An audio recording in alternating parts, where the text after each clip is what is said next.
Husband threatened me with divorce when I questioned our empty savings account. You're paranoid and controlling, he shouted while packing a bag. Later that week, his mistress sent me their photos on vacation with our retirement funds. When he returned home, "What the hell is this, Jessica? Are you spying on me now?" Richard slammed his phone down on our kitchen counter so hard I thought the screen might crack. His face was flushed with anger I'd rarely seen in our 27 years of marriage. "I was just wondering where the money went," I said, fighting to keep my voice steady. "Our savings account is practically empty. 30 years of retirement funds just gone. You checked our accounts without asking me? You're paranoid and controlling."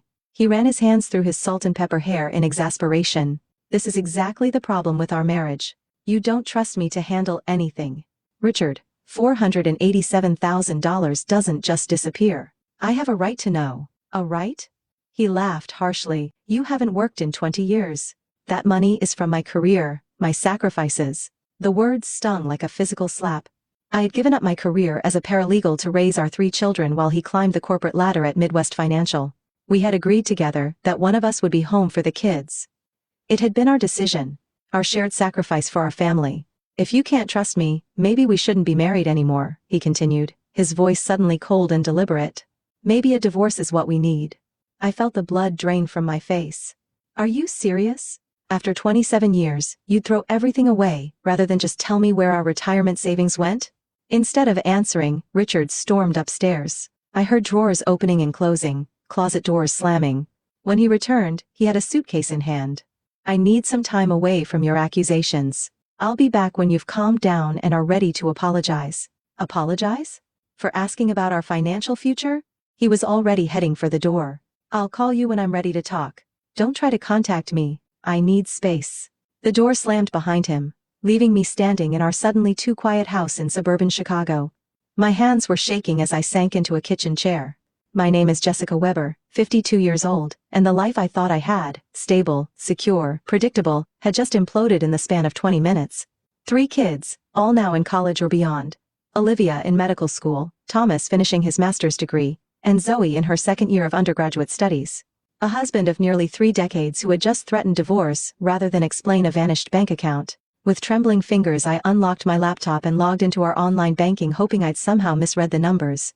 But the balance remained the same. $3,218.74. In our retirement account that should have held over $490,000. As I scrolled through recent transactions, I noticed something I'd missed before. A wire transfer from 2 weeks ago when I'd been visiting Olivia at medical school. And it had been sent to an account I didn't recognize under a name that made my stomach twist. Diana Blackwell. Richard and I met in college. He was the ambitious business major. I was studying criminal justice with plans for law school. We married young just after graduation, both of us eager to build a life together. When Olivia came along 3 years later, we made the decision that I would put my career on hold temporarily. Temporary became permanent as Thomas and Zoe followed, each 2 years apart. I never resented the choice. I loved being present for my children, watching them grow, helping shape who they would become. Richard thrived at work, moving up steadily from analyst to senior management. We were a team. He provided financially, I managed our home and family. At least that's what I'd always believed. Our marriage wasn't perfect, but whose is? We weathered the normal storms, financial pressures when the kids needed braces all at once, Richard's stress during company restructuring, my mother's long illness before she passed. Through it all, we'd stood together, or so I thought. Things began to change about a year ago. Richard started working later, traveling more frequently. He became protective of his phone, angling the screen away when I entered the room. When I mentioned these changes, he dismissed my concerns as paranoia, blamed work pressure, accused me of not understanding the demands of his position.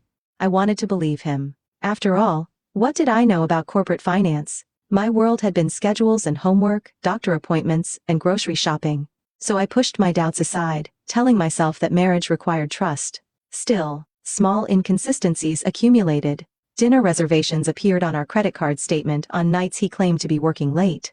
Hotel charges in our hometown when he supposedly had overnight meetings in Minneapolis. A cologne I didn't recognize lingering on his shirts. 2 months ago, I found a receipt for a woman's bracelet from Tiffany in his suit pocket while doing laundry. When confronted, Richard claimed it was a retirement gift for his assistant Patricia. I called his office the next day under the pretense of confirming lunch plans. only to learn from the receptionist that Patricia had left the company over a year ago. Even then, I hesitated to act on my suspicions. We had built a life together, a beautiful home in Lake Forest, 3 wonderful children, a wide circle of friends. Walking away from 27 years of marriage wasn't something I took lightly. And honestly, I was afraid. Afraid of being alone. Afraid of starting over in my 50s. Afraid of what divorce would do to our children even as adults. So I watched, and I waited, and I hoped I was wrong. I kept my concerns to myself, maintained appearances, smiled at dinner parties and family gatherings. And all the while, apparently, our retirement savings were silently disappearing, draining away like sand through an hourglass I didn't know had been turned over. The day after Richard left, I sat at our kitchen table surrounded by bank statements, credit card bills, and investment reports. The more I dug, the worse it looked. Small withdrawals had begun nearly 8 months ago, amounts that wouldn't immediately raise alarms, but which added up over time. Then larger transfers started 3 months ago, culminating in the massive wire transfer to Diana Blackwell. I googled the name, but nothing significant appeared. I checked Richard's friends on social media, but found no connection. Who was this woman, and why had my husband given her our life savings? My phone chimed with a notification. It was from Instagram. Someone had tagged me in a post. Strange, since I rarely used social media. I opened the app and froze at what I saw. The photo showed Richard on a beach, his arm around a woman who couldn't be more than 35. Her blonde hair cascaded over bronzed shoulders, and she wore a diamond tennis bracelet that caught the sun. The caption read, "Paradise with my love. Sorry not sorry, Jessica. He's mine now. Upgraded life. Richmond benefits." The location tag showed Bora Bora. The profile belonged to Diana Blackwell. My hands shook so badly, I nearly dropped my phone. A direct message notification appeared from Diana again. I opened it to find more photos. Richard and Diana shopping in designer stores, dining at exclusive restaurants, lounging on the deck of a private yacht. The final image was of Diana holding up a bank statement, our bank statement, with a message scrawled across it. "Thanks for funding our new life." The last text simply read, "He says you'll take him back. You always do." Pathetic. I ran to the bathroom and vomited, until there was nothing left but bitter bile. When I finally slumped against the cool tile wall, something shifted inside me. The shock and hurt gave way to a burning rage unlike anything I'd ever experienced. This wasn't just an affair. This was calculated theft and humiliation. My husband hadn't just betrayed our marriage. He'd stolen our future and was flaunting it publicly, allowing his mistress to taunt me with the evidence. I returned to the kitchen and stared at the financial documents spread across the table. With sudden clarity, I realized I'd been approaching this all wrong. This wasn't just a marital problem. It was a crime. Richard hadn't merely withdrawn our savings. He had systematically defrauded me of my financial security in retirement. As the wife of a financial executive, I'd absorbed more than I realized over the years. I knew about community property, about fiduciary responsibility in marriage, about financial fraud. Most importantly, I knew exactly who to call. I picked up my phone, surprising myself with how steady my hand had become. My friend Valerie had gone through a brutal divorce 3 years ago. She'd mentioned the name of her divorce attorney, a woman who specialized in high-conflict cases involving financial misconduct. Before I could second-guess myself, I dialed the number. "Hello. I need to speak with Catherine Wilson. It's urgent." As I waited to be connected, I began taking photos of every document on the table. Richard and Diana had underestimated me severely. They thought I was a passive housewife who would fall apart, beg for reconciliation, and accept whatever crumbs Richard decided to throw my way. They were about to learn how wrong they were. Catherine Wilson's office was sleek and understated, with panoramic views of downtown Chicago. The attorney herself matched her surroundings, polished, professional, with an air of contained intensity that immediately put me at ease.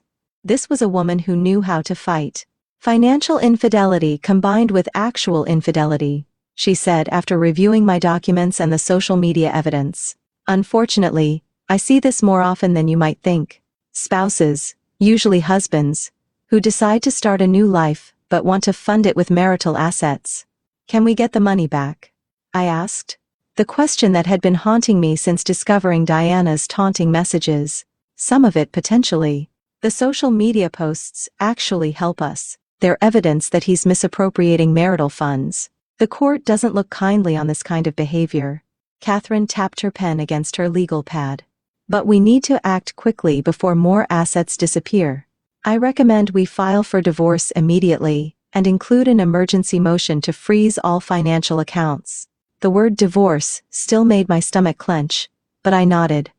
Do it. What else should I be doing? Document everything. Every call, every text, every expense, and we need a forensic accountant to trace exactly where the money went. I have someone excellent I work with regularly. By the time I left Catherine's office, a weight had lifted. I had a plan, professionals in my corner, and the beginnings of control over my situation. 3 days later, Richard called. His voice was casual, almost cheerful. Hey Jess, I think I'm ready to come home. I hope you've had time to think about your accusations. I nearly laughed at his audacity. I've been thinking a lot, Richard, about many things. Good, he said, clearly mistaking my calm tone for submission. I'll be home tomorrow afternoon. We can talk then. I informed Catherine immediately. She advised me to say nothing about the legal proceedings we'd initiated. Let him come home thinking everything is normal. The element of surprise is to our advantage. We'll have the papers ready to serve him. The following day, I called my children. I'd been hesitant to involve them, but Catherine had gently suggested they deserved to know what was happening. As adults, they needed to prepare for the family changes ahead, and their support would be valuable to me. The conversations were painful but necessary. Olivia, my practical firstborn, immediately offered to take time off from medical school to come home. Thomas, always the peacemaker, struggled to reconcile the father he knew with the man who had stolen his mother's financial security. Zoe, my youngest and most emotional, broke down in tears before her shock transformed to anger. He's been posting pictures with that woman for months, she admitted through sobs. I saw them on Instagram, but convinced myself it was someone who just looked like Dad. I didn't want to worry you with something I wasn't sure about. This revelation hit me like a physical blow. The betrayal had been happening in plain sight, visible to my own daughter, while I'd been willfully blind. I'm coming home, Zoe insisted. Thomas, too. We already talked about it. No, honey. Stay at school. Focus on your studies. This is my battle to fight. But my children, now adults with minds of their own, wouldn't be dissuaded. By evening, all three had arranged to come home. Olivia arriving first thing in the morning, Thomas and Zoe by early afternoon. They wanted to be present when their father returned, a united front in support of me. Their loyalty moved me to tears, but also filled me with apprehension. Richard was expecting to find a submissive, apologetic wife waiting for his return. Instead, he would face his children's judgment and a woman prepared for war. His reaction was unpredictable, and I worried the confrontation might turn ugly. That night, alone in what had been our bedroom for nearly 3 decades, I barely slept. Tomorrow would change everything, for better or worse. Olivia arrived at 8 a.m., letting herself in with her old key. She took one look at me, still in my robe, dark circles under my eyes, and took charge in her efficient doctor-in-training way. Mom, shower and dress. I'll make coffee and breakfast. Thomas and Zoe texted that their flights are on time. They'll be here by 1. By the time I emerged, feeling marginally more human, Olivia had not only prepared breakfast, but had organized the financial documents I'd scattered across the dining room table. I've been researching financial fraud and divorce cases, she explained, showing me her laptop. Did you know Dad could face criminal charges for this? And the mistress too, if she knew the money was fraudulently obtained. I hadn't considered criminal prosecution. The thought of Richard in legal trouble beyond our divorce gave me no pleasure, despite everything. He was still the father of my children, a man I had loved for most of my adult life. Let's focus on getting through today, I said, sipping the coffee Olivia had made. Catherine called mid-morning to confirm our plan. Her associate would arrive with the divorce papers shortly before Richard was expected. The forensic accountant had already traced significant portions of the missing money to accounts in Diana's name, and to a recently formed LLC registered in Wyoming, a state known for its corporate privacy laws. The LLC is the smoking gun, Catherine explained. It was created 3 months ago with Richard as the sole member. Nearly $200,000 has been transferred there. This wasn't a crime of passion, Jessica. He's been planning this for months. The revelation sent a chill through me. While I'd been planning our anniversary trip, scheduling dental appointments, and managing our household, my husband had been systematically preparing to abandon me and steal our retirement. Thomas and Zoe arrived together, having coordinated their flights to meet in Denver. Seeing my 3 children in our family home, united in their support, filled me with a complicated mix of emotions. Gratitude for their loyalty, but profound sadness that we were gathered for such a painful reason. "What's the plan, Mom?" Thomas asked, his expression serious. At 24, he looked so much like Richard at that age that it made my heart ache. Before I could answer, my phone buzzed with a text from Richard. "Flight landed. Be home in an hour. Looking forward to putting this behind us." I showed the message to my children and Catherine's associate, Elise, who had arrived with the divorce papers. We quickly formulated a strategy. The children would wait upstairs initially. I wanted to confront Richard myself first without using the kids as a shield. Once the papers were served, they would join us. As the appointed hour approached, another text arrived, but not from Richard. It was Diana, sending more photos of their vacation and a message that made my blood boil. "He's stopping by to pick up more cash in his golf clubs. Don't embarrass yourself by begging. It's pathetic watching an old woman grovel." I handed my phone to Elise, who documented everything for our case file, but the message revealed something important. Richard wasn't coming home to reconcile. He was coming to collect valuables before disappearing again. Just as this realization hit me, the sound of a key in the front door announced Richard's arrival. I took a deep breath, straightened my shoulders, and prepared to face the man who had betrayed me in every possible way. He walked in with the confident swagger of a man who believed he held all the power, suitcase in hand from his trip. His smile faltered only slightly when he saw me sitting calmly at the dining room table, Elise beside me with a folder of documents. "Jessica, what's this? Who is this person?" The moment of truth had arrived, and I was finally ready. "This is Elise Rodriguez from Wilson Family Law," I said, my voice steadier than I expected. "She's here on my behalf." Richard's expression shifted from confusion to anger. "You called a lawyer? Jesus, Jessica. That's completely unnecessary. I told you we needed to talk." "Yes, we do," I agreed. "About the $487,000 you transferred out of our retirement accounts.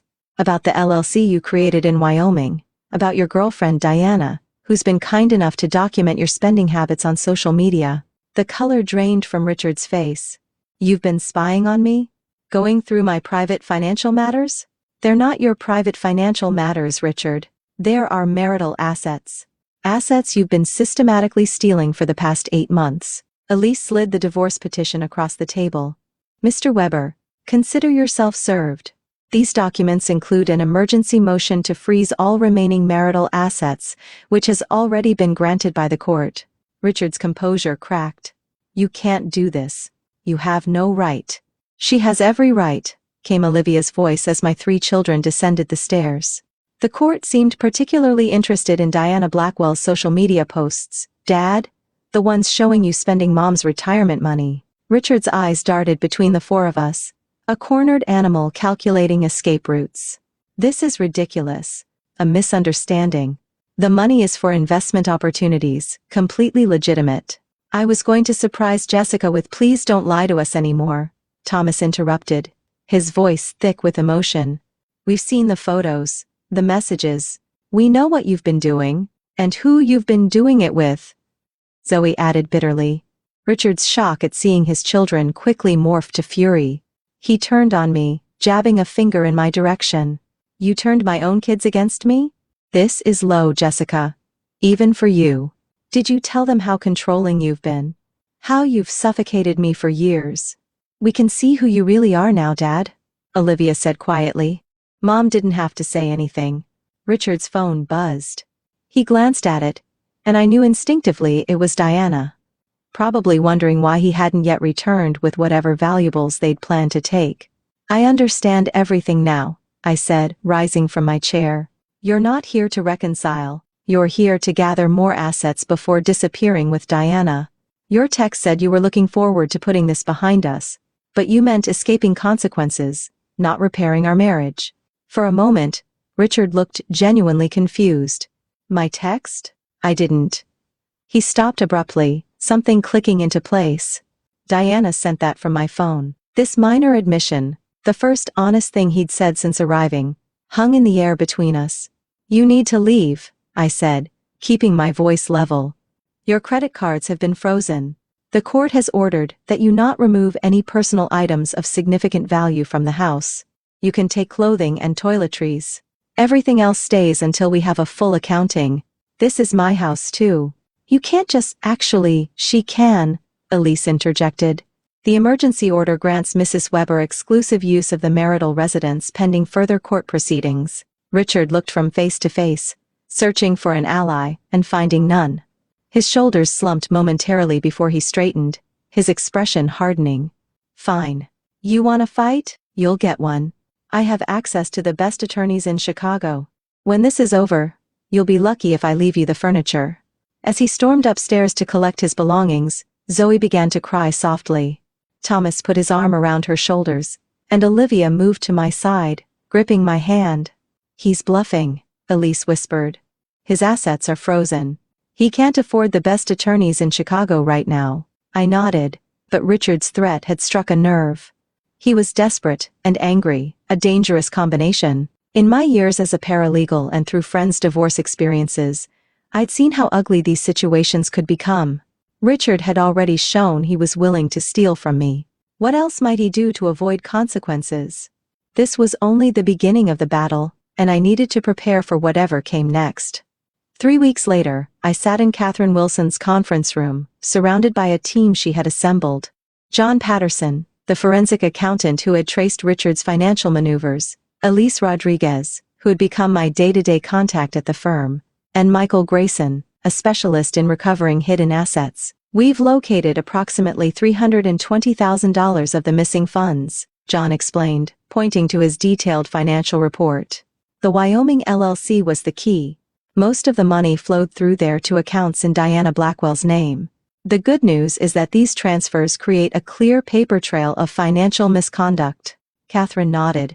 The judge has ordered the accounts frozen. Both Richard and Miss Blackwell are prohibited from accessing or transferring these funds pending the outcome of the divorce proceedings. What about the rest of the money? I asked. The other $160,000? We've traced about $65,000 to vacation expenses, luxury purchases, and cash withdrawals, John replied. The remaining $95,000 is still unaccounted for, but we have some promising leads, Michael interjected. Richard set up a consultation with my firm 6 months ago, inquiring about asset protection strategies. He didn't retain us, but the timing is telling. He was already planning this even then. The conference room door opened, and Catherine's assistant entered. Mr. Weber and his attorney have arrived for the settlement conference. Catherine gave me a reassuring nod. Are you ready, Jessica? I smoothed down my skirt and took a deep breath. More than ready.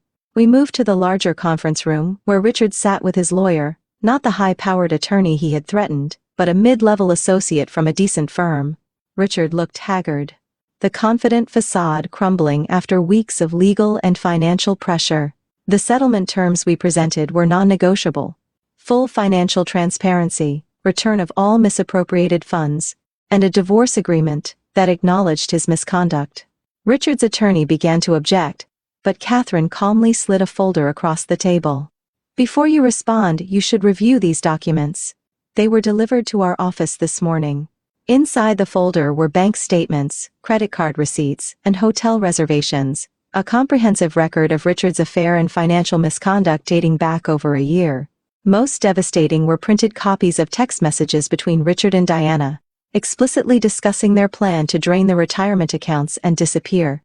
Diana provided these willingly, Catherine explained. When she discovered the accounts were frozen and she might face criminal charges for knowingly accepting fraudulently obtained funds, she decided cooperation was in her best interest. Richard's face contorted with fury and betrayal. That manipulative bitch? I'd advise against such characterizations, Mr. Weber, Catherine interrupted coolly. Particularly given the content of your messages regarding your wife. Richard's lawyer, after reviewing the documents, requested a moment to confer with his client. Their whispered conversation grew heated, with Richard gesturing angrily while his attorney repeatedly shook his head. Finally, they turned back to us. We'll need time to review these materials thoroughly, the lawyer began. The court date is in 3 days, Catherine reminded them. These terms represent your best option, Mr. Weber. Judge Reynolds has a well-documented intolerance for financial misconduct in divorce cases. Richard's shoulders slumped in defeat. Fine. I'll sign. As the lawyers finalized the details, I studied the man I had spent nearly 3 decades with. I felt no satisfaction in his downfall. Only a profound sadness for what we had lost, and a quiet relief that I had found the strength to stand up for myself. Outside Catherine's office, my children waited to drive me home. Our family had been forever changed, but not broken. In the midst of betrayal, I had discovered my own resilience, and the unwavering support of the 3 people who mattered most. "Is it over?" Olivia asked as I approached. "This chapter is," I replied, linking arms with my daughter. "But I'm ready to start the next one." Richard had expected me to beg for forgiveness when he returned. Instead, he learned that sometimes the person you underestimate the most becomes the one you should have feared all along. 1 year later, I stood in the doorway of my new lakefront condo, watching the movers arrange the last pieces of furniture. The floor-to-ceiling windows offered a spectacular view of Lake Michigan, a daily reminder of my fresh start. The divorce had been finalized 6 months ago. With Catherine's expert guidance, we'd recovered nearly all the missing funds, and the settlement had been more than fair. Richard's financial misconduct had worked against him in court, resulting in an asset division that favored me significantly. Diana had disappeared from Richard's life as quickly as she'd entered it once the money was no longer flowing.